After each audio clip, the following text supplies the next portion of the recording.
Hello, my name is Jordan Matthews, and my research project is on natural dye versus chemical dye.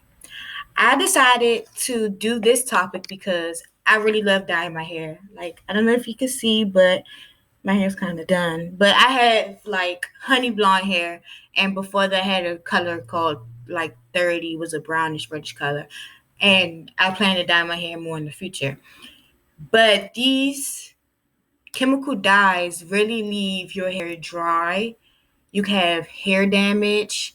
It eliminates the nutrients in your hair, and it really can cause an effect on you because you see your hair so vibrant with the color, but it's so damaged, and you know that it's damaged, and that's what people tend to cut their hair off afterwards, due to the fact that they can't get rid of that damage and have to start over.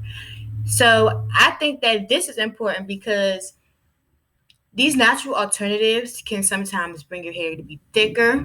It can give you more nutrients. It can give your hair um, back from being damaged, and it can give you the natural look that you had at first.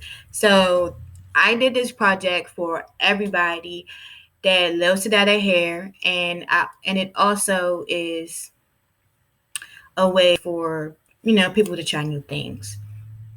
I tested my research project by buying. I bought a strand of like hair, and I made sure that it was curly and dark, so it can be more reflective to Black women, because I know Black women, they love to dye their hair but are very scared of the outcome.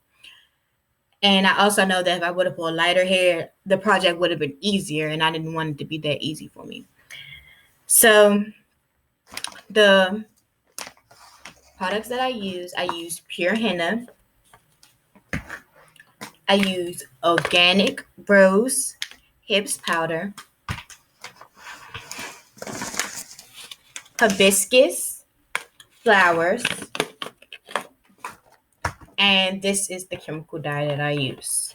It's a combination. Um, so for the hibiscus flower, in order to do this, I had to boil water, and I poured in about 1 cup of it, and I just let it marinate into the water. And after I saw that the rose hips was broken down to little pieces and I couldn't reach them no more, I just let the heat turn down, and I waited for that to be done. For the rose hips powder, I actually I did the same thing with the hibiscus flower because it had to be bright red, and that's what happened after. For the pure henna powder, this is a long process. I had to put it in water, and I had to let it sit for 3 to 4 hours until it made like what can I say? Like a mass type mud, like a mud mass type texture. And then afterwards, after I laid it on the hair, I had to let it sit for another 2 to 3 hours in order for the color to grow. And for my chemical dye, I followed the directions on the pack. I basically took the developer, put it in with the color, shook it up, and I just applied to the hair. So first, this is the chemical one. The chemical one, it really didn't take at first, and to be honest, all of the color really didn't take due to how black the hair was, and that's why I did it, so it can be more, you know, calm. It wouldn't be like too easy for me. So it has, I don't know if you can see, I'm gonna bring it right down. But this hair, it has red highlights. Like all of the hair, it turned out the same way. And this is how the chemical hair, this is what I dyed with the chemical hair. And you see like it's a very loose curl pattern. And it was, and before the hair, it was really tight. Okay. And this is the hibiscus. It looks very similar to the chemical dye. And as you can see about the hair, it's still the color penetrated through. It has highlights like the chemical one. And you can see I don't know if you can really see because of the camera, but it's really thick in texture. And you can see the curls are more tightly packaged than the chemical dye was.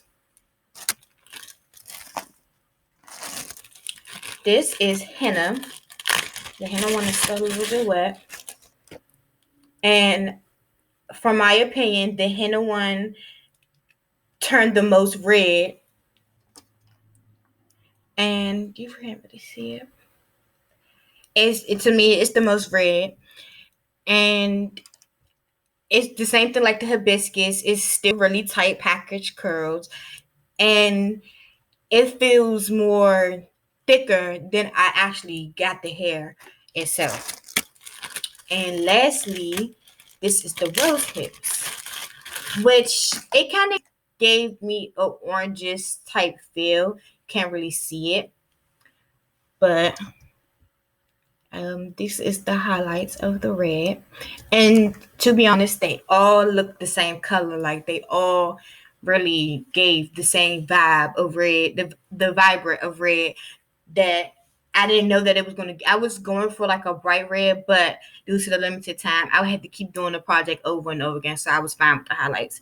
And you can see with the henna that the hair it got really thick. It got really thick. And that's what I kind of was going for with my project, to see how the natural dye can do way more good to your hair than chemical dyes.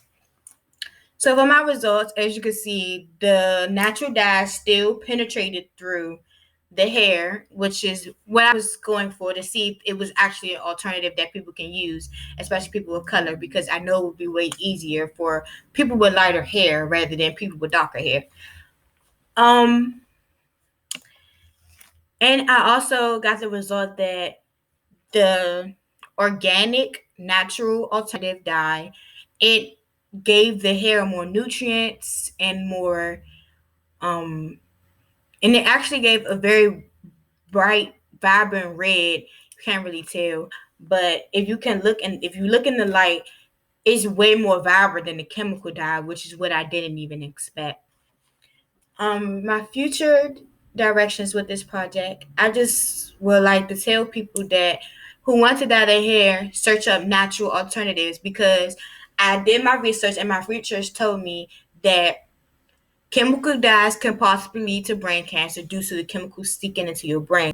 And it also told me other cancers that I really didn't further search up. But I did also search up it can cause pelvic cancer, because when the stylus is over top of you dyeing your hair, it's close to the lower abdomen, and it can eventually cause problems due to how strong and how bad the chemicals are. And that's why you use gloves, so you won't get hand irritation. You won't have you get these spots. I'm not sure what they call, but you get them when you have dye on your hand, especially if it's chemical dye, and it itches so bad. And that can also happen, breakouts with chemical dyes. It can even happen to your scalp. So before you even dye your hair, give you have to give it a patch test to know that you're not allergic to it. So that was the end of my project, and I would just like to thank Dr. Schuster for helping me and guiding me through the project. And I also would like to thank Veronica for helping me and giving me direction and what I should do regarding my project.